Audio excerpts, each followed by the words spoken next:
"We're questioning your loyalty," Michael said, leaning back in his chair, his voice dripping with condescension, as if firing me was a generous act of mercy. That moment, I learned the company I'd given 4 years of my life to, the one I'd just brought a $3 million deal for, was tossing me out like yesterday's trash. But they didn't know something. This wasn't their final move. I wasn't done yet. My name is Ethan Carter. I'm 32 years old, a sales manager. Or at least I was, until that day. I live in a modest, one-bedroom apartment in Seattle, where the rain never seems to stop. My car is a 10-year-old Toyota Corolla, a relic from my college days, with a dented fender and a temperamental heater. It's not much, but it's mine. For 4 years, I poured my heart and soul into Brightwave Technologies, a company that sold industrial software solutions. I built relationships with clients, closed deals that others thought impossible, and believed, foolishly as it turns out, that hard work and loyalty would eventually pay off. I was wrong. I grew up in a small town in Oregon, raised by parents who valued honesty and grit above all else. My dad, Tom, was a factory worker who spent 30 years on the assembly line, coming home with grease-stained hands and a tired smile. My mom, Ellen, was an elementary school teacher who could make any kid feel like they mattered. They didn't have much, but they gave me everything. A sense of right and wrong, a work ethic that never quit, and a belief that doing the right thing, even when it's hard, is the only way to live. Honesty is your most valuable asset, Dad used to say, usually over a plate of Mom's meatloaf. I carried that with me through high school, through college, and into my career. But Brightwave taught me a different lesson. Not everyone plays by the same rules. In college, I studied business administration at Oregon State. I wasn't the top of my class, but I graduated with a 3.6 GPA and a knack for connecting with people. I'm not a smooth talker or a charmer. I'm the guy who listens, who figures out what you need and finds a way to make it happen. That's what made me good at sales. When I landed the job at Brightwave right after graduation, I thought I'd hit the jackpot. A tech company with growth potential, a chance to make a name for myself. It felt like the start of something big. My dad clapped me on the shoulder and said, "This is your shot, Ethan. Show 'em what you're made of." For a while, I thought I was doing just that. Brightwave Technologies wasn't a household name, but in the world of industrial software, it was a player. They developed solutions for manufacturing plants, logistics firms, and energy companies, software that optimized supply chains, reduced downtime, and saved millions. My job was to sell those solutions to clients who didn't trust tech, didn't trust salespeople, and definitely didn't trust change. It wasn't easy, but I was good at it. My first year, I closed 3 major deals, including one with a Midwest logistics firm that had been dodging Brightwave for years. I won Rookie of the Year at the annual company retreat, a plaque that still sits on my bookshelf, gathering dust. The second year, I was the top performer, bringing in $5 million in revenue. By year 3, I was managing a small team, training new hires, and still closing deals myself, but the shine started to wear off. My direct supervisor, Greg Harper, was a weasel in a cheap suit. He had a habit of taking credit for my work, especially with the higher-ups. When I closed the Westbrook deal, a $2 million contract with a steel manufacturer, Greg presented it to the board as his team's effort, conveniently leaving out that I'd spent 6 months on the ground in Ohio, meeting with the client's CFO at 7 a.m. to fit his schedule. Greg got a company car out of that deal, a sleek BMW that he parked in the reserved spot right by the entrance. I got a $500 bonus and a pat on the back. Then there were the little things that added up. Meeting invites mysteriously didn't reach my inbox. Client data I needed for pitches arrived a day late, forcing me to scramble. In team meetings, Greg would interrupt me with backhanded comments like, "Ethan, are you sure that's the right approach for this client? Let's not overpromise." I'd grit my teeth and keep going. I asked for a raise 3 times in 4 years. Each time, Greg said it was in process or awaiting Michael's approval. No raise ever came. Still, I believed in the company. I believed in the work. I believed that if I kept my head down and delivered, things would turn around. Then came the Horizon deal. Horizon Industries was a beast of a client, a multinational energy company with a reputation for being impossible to crack. They'd been courted by every major software firm in the industry, and they'd turned everyone down. Brightwave had been trying to land them for years, but their purchasing director, David Martinez, was a skeptic. He didn't trust flashy presentations or smooth-talking salespeople. He wanted results, data, and someone who wouldn't waste his time. I spent 6 months on Horizon. I flew to Chicago 3 times, paying for the flights myself because Brightwave's travel budget was apparently reserved for Michael's golf trips to Florida. I worked weekends, missed my sister Lily's 30th birthday party, and skipped my cousin's wedding because I was holed up in a budget hotel, refining proposals. I studied Horizon's operations inside and out, learning their pain points: outdated software, inefficient supply chains, and millions in losses from downtime. I built a custom demo that showed exactly how Brightwave software could save them $10 million over 5 years. David was impressed, but cautious. "You're not like the others," he said during our 3rd meeting, over coffee in a diner near his office. "You actually listen." It took 6 months, 12 meetings, and countless late nights, but I did it. Horizon signed a $3 million contract, the biggest deal Brightwave had landed that year. When the papers were signed, David shook my hand and said, "Ethan, you're the real deal. Don't let this place chew you up." I laughed it off, but his words stuck with me. Back in Seattle, Michael sent me an email. "Ethan, this is a massive win. You're appreciated." The team celebrated with drinks at a downtown bar.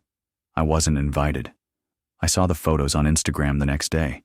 Greg raising a glass, Michael grinning, everyone toasting the team's success. My name wasn't mentioned. A week later, I asked Michael for a raise again. "Timing's not right," he said, barely looking up from his phone. "We're restructuring compensation packages. Sit tight." That night, I updated my resume for the first time in 4 years. I wasn't looking to leave, but I was tired of being taken for granted. 2 weeks after the Horizon deal closed, I got an email from Michael's assistant. "Meeting with Michael, 10 a.m. tomorrow." No agenda, no context. I figured it was about the Horizon account. Maybe a new phase, maybe a bonus. I was wrong. Michael's office was on the top floor, a glass-walled shrine to his ego. Framed awards lined the walls, a photo of him shaking hands with some senator hung prominently, and his desk, a massive slab of glass, looked like it belonged in a sci-fi movie. He was in his early 40s, always in tailored suits, with a tan that screamed, "I winter in Florida." He leaned back in his chair, hands clasped, a fake frown on his face. "Ethan," he said, "we have some concerns. You're not aligning with our company culture. Your loyalty's in question." I blinked, sure I'd misheard. Loyalty? "Michael, I brought in the Horizon deal, $3 million. That's the biggest contract this quarter." He smirked, that smug, practiced smirk that made my skin crawl. "We're aware of your contributions," he said, "but we've received reports that you were seen meeting with a competitor. That's a serious breach of trust." My stomach dropped. Meeting with a competitor? That's absurd. Who said this? He waved a hand, dismissing the question. The source is reliable. We can't take risks with sensitive information, especially after a deal like Horizon. I leaned forward, trying to keep my voice steady. Michael, I've given this company everything. 4 years, 60-hour weeks, my own money for travel. I brought in $12 million in revenue. And you're saying I'm disloyal because of some anonymous tip? He didn't flinch. The decision's final, Ethan. You're terminated, effective immediately. Security will escort you out. I sat there, stunned, as the words sank in. 4 years of my life, reduced to a lie. I stood, reached across his desk, and shook his hand. Thank you for the opportunity, I said, my voice calm but my mind racing. He looked surprised, like he'd expected me to beg or yell. I walked out, past his assistant, who wouldn't meet my eyes. In the open plan office, heads turned. Whispers followed me as I packed my desk. Lily's coffee mug, a few pens, a cactus that had survived 3 years of fluorescent lights. 4 years of work fit into a cardboard box. Carla, the security guard, escorted me to the elevator. I'm sorry, Ethan, she said quietly. I know, I replied. As the doors closed, I caught my reflection in the metal. I wasn't angry. I was clear-headed, focused. Something had shifted inside me. The competitor meeting was a lie, but I knew where it came from. A week before I was fired, I'd met with Vanessa, a former Brightwave client who'd moved to Revelin Publishing, a company in a completely different industry. She reached out on LinkedIn, suggesting coffee to catch up. Over lattes, she mentioned Revelin was hiring for a business development role, someone with technical sales experience. Someone like you, she said. I was flattered, but non-committal. Brightwave was my home, or so I thought.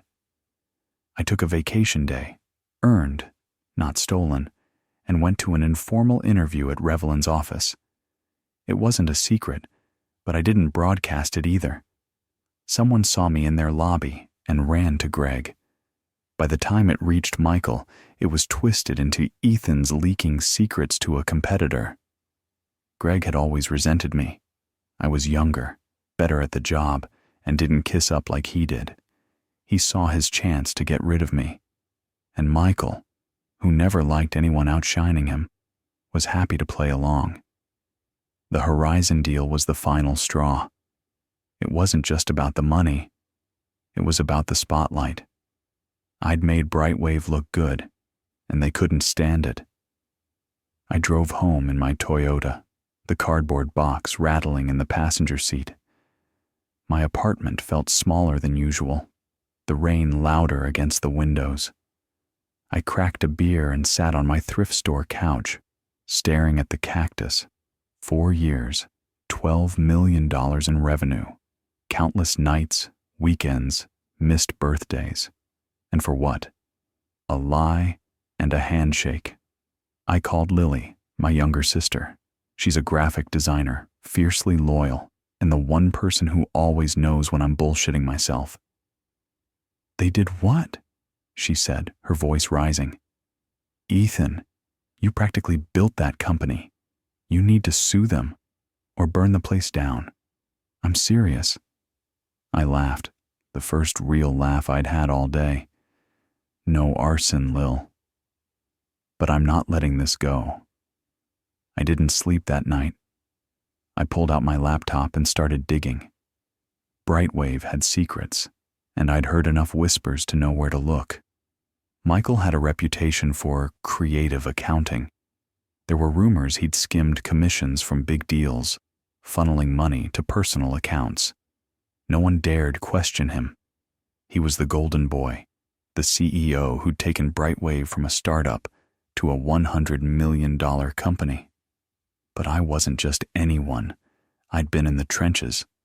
I knew where the bodies were buried. The next morning, I made a list. Step 1, gather evidence. Step 2, expose Michael. Step 3. Rebuild. I wasn't after revenge for revenge's sake. I wanted justice. For me, for everyone else Brightwave had screwed over, and for the part of me that still believed in doing the right thing. My first call was to Rachel Nungian, a former colleague in Brightwave's accounting department. Rachel was sharp, meticulous, and perpetually underappreciated. We'd bonded over late-night pizza during a crunch to close the fiscal year. She'd once hinted at Michael's shady dealings, saying, "The numbers don't always add up, Ethan. Be careful." I called her on a burner phone, paranoid maybe, but I wasn't taking chances. "Rachel," I said, "I need your help. I think Michael's been stealing from the company. Can we talk?" We met at a diner outside the city, far from Brightwave's downtown office. Rachel looked nervous, her fingers tapping the edge of her coffee mug. "Ethan, this is dangerous," she said. "If Michael finds out I'm talking to you, I'm done." I nodded. "I know. But you've seen what he's doing. You told me yourself. Commissions disappearing, accounts that don't make sense. Help me prove it." She sighed, then slid a USB drive across the table. "This has documents from the Horizon deal. Michael siphoned $200,000 in commissions to a personal account. I found the transfers last month but didn't know what to do." I took the drive, my heart racing. "Why didn't you report it?" I asked. She laughed bitterly. "To who? The CFO? He's in on it. The board? They worship Michael. I'd be out of a job just like you." I leaned forward. "Rachel, this isn't just about me. It's about everyone he's screwed over. You, me, the team. Help me take him down." She hesitated, then nodded. "Okay, but we need to be careful." Step 2 was David Martinez, Horizon's purchasing director. David and I had built a rapport during the deal. He trusted me and I trusted him. I called him from my regular phone. No need for secrecy here. "David, it's Ethan Carter. I need a favor. I think Brightwave pulled something shady with our deal. Can you verify some financial records?" He didn't hesitate. "Ethan, you're one of the good ones. Send me what you need and I'll dig." A week later, he emailed me Horizon's official records, showing Brightwave had inflated the contract value by $300,000, pocketing the difference as consulting fees. Step 3 was the big one, Michael's emails. For that, I needed Lucas, my cousin, and a corporate lawyer with a knack for navigating gray areas.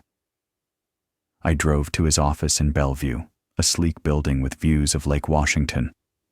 Lucas listened as I laid out everything: the firing, Rachel's documents, David's records.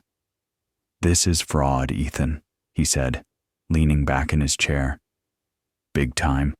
But we need airtight evidence, bank records, emails, something that ties Michael directly to the money."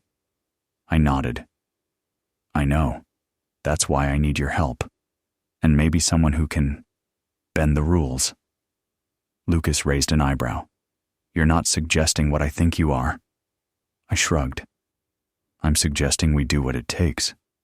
He sighed, then gave me a name, Jake Sullivan, a former Brightwave IT specialist who'd been fired 2 years earlier for poor performance.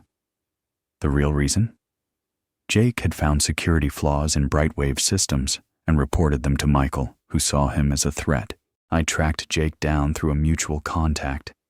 He was working freelance, living in a cluttered apartment filled with computer monitors and empty energy drink cans. "You want to take down Michael Reynolds?" he said, grinning as he cracked open a Red Bull. "Hell yeah, I'm in." I explained the situation. "I need Michael's emails, anything that shows he's been stealing." Jake leaned back, stroking his beard. "I can get into his account, but it's not exactly legal. You cool with that?" I nodded. "Just get me the files. I'll handle the fallout." Over the next 2 weeks, the plan came together. Rachel fed me more documents, bank transfers, internal memos, accounting discrepancies. David sent additional records from Horizon, confirming the inflated contract. Jake worked his magic, hacking into Brightwave's email server. "This guy's an idiot," Jake said, showing me Michael's password, Golfmaster69.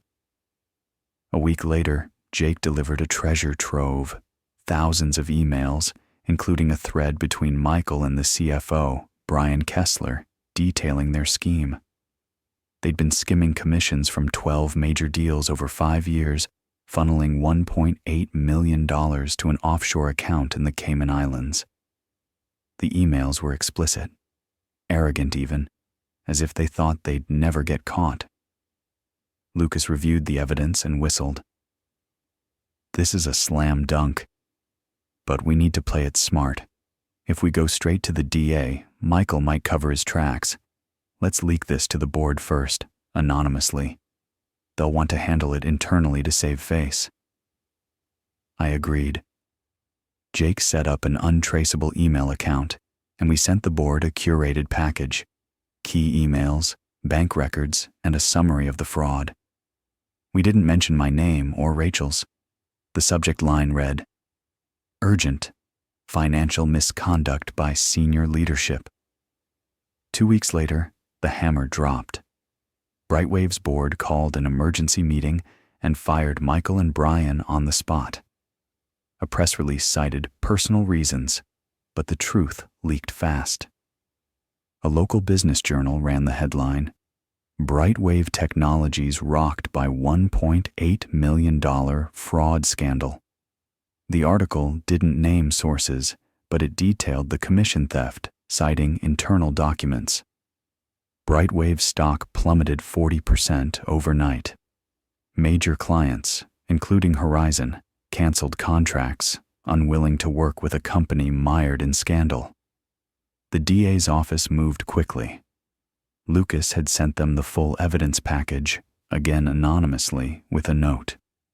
"Brightwave's leadership has defrauded the company and its clients. Please investigate." Prosecutors charged Michael and Brian with fraud, money laundering, and embezzlement.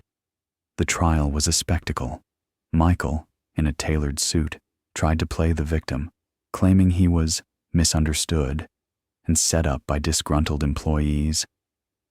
The emails told a different story. One, in particular, sealed his fate. A message to Brian saying, "We'll bleed this place dry before anyone notices." The jury took 3 hours to convict. Michael got 7 years in prison. Brian took a plea deal for 3. Brightwave didn't survive. 6 months after the scandal broke, a competitor bought the company for a fraction of its value. Most of the staff was laid off, though Rachel landed a better job at a rival firm. She texted me after the trial. "We did it. Thanks for giving me the push." I smiled, knowing she'd found her own justice. While Brightwave crumbled, I was rebuilding. David offered me a sales director role at Horizon Industries. The salary was double what I'd made at Brightwave, with stock options and a real budget for travel. I accepted without hesitation. On my first day, David pulled me aside. "You're not just here because of the deal," he said. "You're here because you're honest. Don't change." I nodded, feeling a weight lift. I built a team at Horizon, focusing on transparency and fairness. No shady commissions, no credit stealing. We increased revenue by 30% in my first year, and I made sure every team member got the recognition they deserved. Some ex-Brightwave colleagues reached out on LinkedIn, congratulating me. Greg and Michael didn't. I didn't expect them to. A year later, I was promoted to regional vice president. I bought a new apartment in Seattle, with a view of the Sound, but I kept the Toyota. It's a reminder of where I came from, of the lessons my parents taught me, and of the moment I learned what loyalty really means: staying true to yourself, even when others betray you. One night, over beers with Lucas, he asked, "How'd you stay so calm through all this?" I thought about it, then said, "Revenge isn't about anger. It's about strategy. They thought they could break me, but they only made me stronger." Driving home, I caught my reflection in the Toyota's rearview mirror. I looked different, not older, not harder, but free. For the first time in years, I felt like I was exactly where I was meant to be. The Brightwave scandal faded from the headlines, but my story didn't. It's a story of grit, of justice, of proving that doing the right thing, even when it's hard, is worth it. I don't know what Michael's doing in prison, and I don't care. I'm too busy building something better.